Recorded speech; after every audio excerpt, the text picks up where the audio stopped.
আচ্ছা, তুলসী তলার ওপরে ৩ জন মা ষষ্ঠী উঠে গেছে কেন? এটাই ঠিক বুঝলাম না। আর আজকে তোমাদের সাথে এটাও শেয়ার করব যে আমি ক্লাস 12 এ কি একটা বড় ভুল করে ফেলেছিলাম।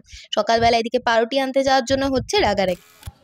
ওই যে সকাল সকাল দেখতে পাচ্ছেন, লাল প্যান্ট, একটা নস্যি কালারের গেঞ্জি পরা একটা ছেলে হেঁটে হেঁটে যাচ্ছে। এটা আর কেউ নয়, আমার বর। সকালবেলা একদম রেগে মেগে খোঁচে গিয়ে এখন পাউরুটি আনতে যাচ্ছে। Hello everyone, welcome back to আমার চ্যানেল, টু অ্যানাদার ব্লগ।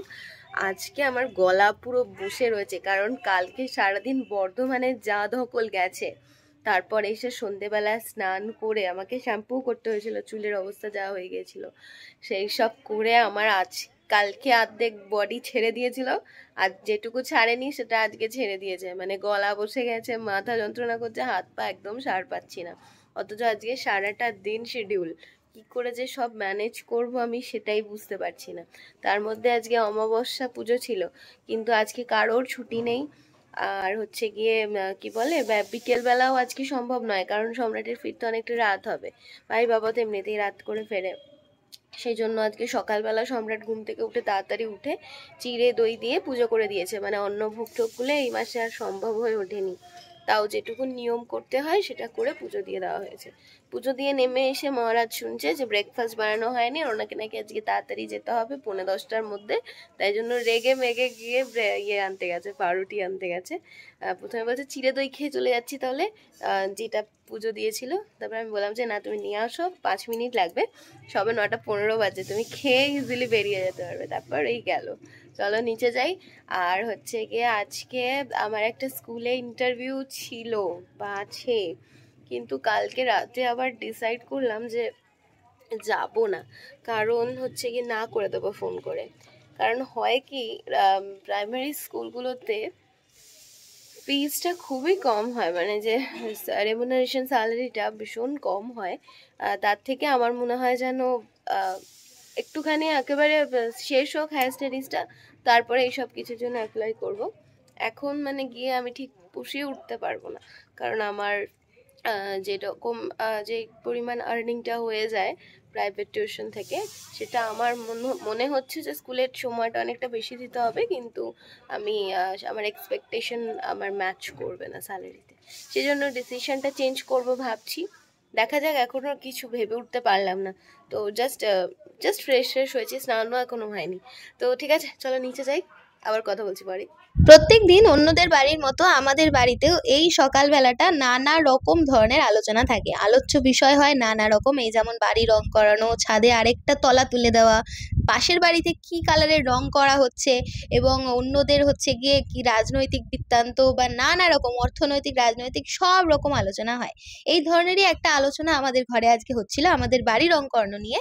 এমন সময় একজন জেঠু এসে মানে উনি আমাদের ঘরের আলোচনাটা শুনে নিয়ে রাস্তা দিয়ে বলতে বলতে যাচ্ছে, হ্যাঁ এই পাশের বাড়ির টালির লাল রংটা বেশ সুন্দর লাগছে।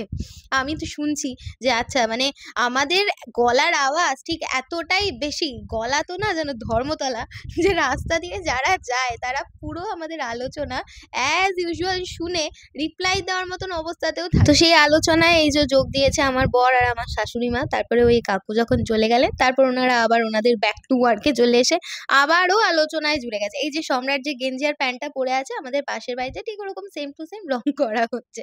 যাই হোক, আর এরকম কিপ্টে বর আর কার আছে আমি জানি না। আমাকে এইটুকুনি চিড়ে দই দিয়েছে, যেহেতু আজকে অমাবস্যা পুজো ছিল। আমাদের বাড়ির অমাবস্যা পুজোটা প্রত্যেক বছর এরকম একটা অমাবস্যা থাকে, যেরকম একদম ছোট্টখাট্টো নির্জীবের মতন পুজো করা হয়। এইবারটাও তাই হলো।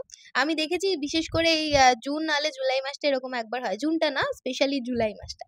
তো ওইদিকে চিড়ে দই নিয়ে ঝগড়াঝাটি করে বেশি করে চিড়ে দই খেয়ে এসে দেখছি এখানে এই যে 3 জন তুলসী তলায় উঠে বসেছিল। সম্রাট বেরিয়ে গেছে, ও জাস্ট একটু আগেই বেরোলো, 10:30 নাগাদ। এই 10:30 বলছি, সরি, 10:45 নাগাদ। আর এবার হচ্ছে আমি বেরোবো।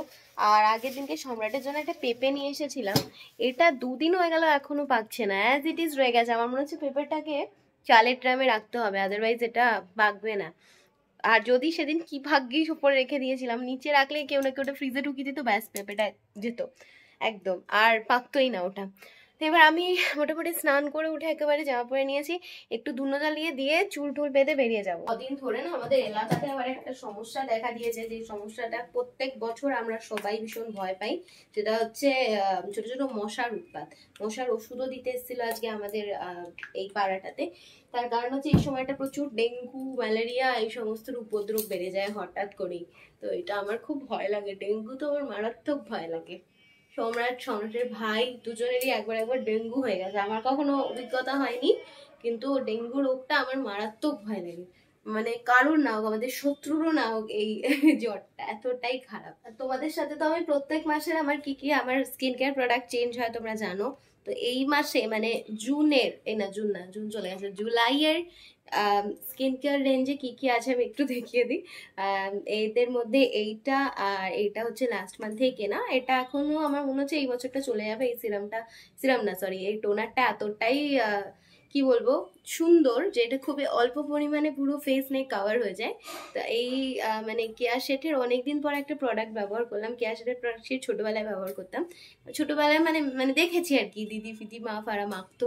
তো এইটা খুবই ভালো লেগেছে আমার, ভিটামিন সি টোনারটা। কারণ কখনো যদি খুব ওয়েদারটা হট হয়ে যায় বা মনে হয় যে আজকে ময়শ্চারাইজার মাখতে ইচ্ছে করছে না, তখন শুধু এই টোনারটা দিয়েও কাজ চলে যায়। আর সেকেন্ড হচ্ছে সেটাফিল। এই প্রথমবার আমি সেটাফিল ট্রাই করব। শুনেছি সেটাফিলের রিভিউ নাকি খুবই ভালো, আর এটা ধরতে গেলে ছ্যাঁকা লাগে, এতটাই দামি। তার সঙ্গে এই ডট অ্যান্ড কি সানস্ক্রিনটা, এটাও ধরতে গেলে ছ্যাঁকা লাগে, কিন্তু ছ্যাঁকা খেয়ে এবারে ধরে নিয়েছি। যাই হোক, এই তিনটে হচ্ছে এখন আমার মেজর স্কিন কেয়ার রুটিনের তিনটে প্রোডাক্ট। এগুলি আপাতত ইউজ করছি। আর স্কিনের অবস্থা এই যে দেখে নাও, একই রকম থাকে, কিছু ইমপ্রুভও করছে না আর কিছু খারাপও হচ্ছে না। তো যাই হোক, ধরে রাখার জন্য এগুলো আর কি ট্রাই করতে চলতে থাকে। আর কিছুটা শখও থাকে, যেটা সেটা নানা রকম প্রোডাক্ট ইউজ করবে, এটুকুই। খুব যে স্কিনের টেক্সচার ইমপ্রুভ করেছে তা বলবো না, তবে আগের থেকে অনেকটা বেটার আছে এটা বলতে পারি। চলো আমি রেডি, চুলটা বাঁধবো, তারপর বেরিয়ে যাবো। দেরি হয়নি আজকে, পড়ানো কম আছে সকালে, এই জন্য আজকে একটু রিল্যাক্সে বেরোতে পারছি, আদারওয়াইজ অন্যান্য দিন তো 10টার মধ্যে বেরিয়েই যেতাম। মাধ্যমিক দেওয়ার পর বেছেই নিয়েছিলাম আর ভেবেই নিয়েছিলাম যে ইংলিশ নিয়ে পড়বো, ইংরেজি নিয়ে পড়বো, কারণ ইংরেজি ভালো লাগে। আর তার থেকেও বড় কথা, আমার সেই সময় হচ্ছে গিয়ে খুব তাড়াতাড়ি নিজের পায়ে দাঁড়ানোর একটা স্পৃহা চেপেছিল, প্রয়োজনও ছিল বটে। তো সেই জন্য মার্কেটে যেটা ডিমান্ড বেশি ছিল, আমার ইচ্ছে ছিল যে সেটা নিয়েই এগোবো, সেই জন্য ইংলিশ নিয়ে পড়ার কথা ভাবা।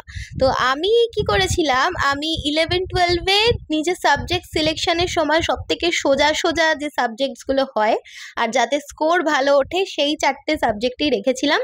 আর হলো গিয়ে মানে মেন সাবজেক্ট হিসেবে আমি ইংলিশটাকে নিয়েই এগোবো বলে আর কোনো রকম সাবজেক্ট কম্বিনেশনের দিকে মনও দিইনি ঠিক করে। কিন্তু এখন ভাবি যে আমার তো সাবজেক্টে নিউট্রিশন ছিল, আমি নিউট্রিশনের সাথে যদি কেমিস্ট্রিটা নিতাম তাহলে হয়তো অ্যাজ এ ডায়েটিশিয়ানও এগোতে পারতাম পরবর্তীতে।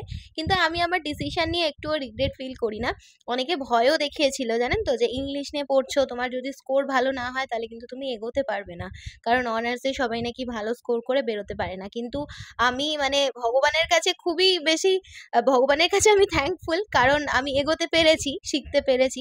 এটা পুরোটাই হচ্ছে ভগবানের আশীর্বাদ ছাড়া সম্ভব ছিল না। মোরওভার এই দেখো, কথা বলতে বলতে বাড়ি চলে আসলাম। আর আজকে হচ্ছে বাড়িতে খাওয়ার একটু আগেই দেখালাম যে একদম নিরামিষ রান্না, যেহেতু অমাবস্যা সকালবেলা বলেছি, তাই জামা কাপড় চেঞ্জ করে এখন খেতে যাওয়ার জন্য আমি যথেষ্ট এক্সাইটেড। মানে মাছ দেখে যত না বেশি আমি এক্সাইটেড ফিল করি, সেটা নিরামিষ খাওয়ার দেখে আমি আজকে ফিল করছি, কারণ অনেক দিন পর এরকম নিরামিষ খাবো, তো ওই জন্য বেশ ভালো লাগছে। খাওয়া দাওয়া করে এসে একটু এসিটা হালকা করে চালিয়ে নিয়েছিলাম, কারণ বৃষ্টির পর আজকে একটু গুমোট রয়েছে ওয়েদারটা।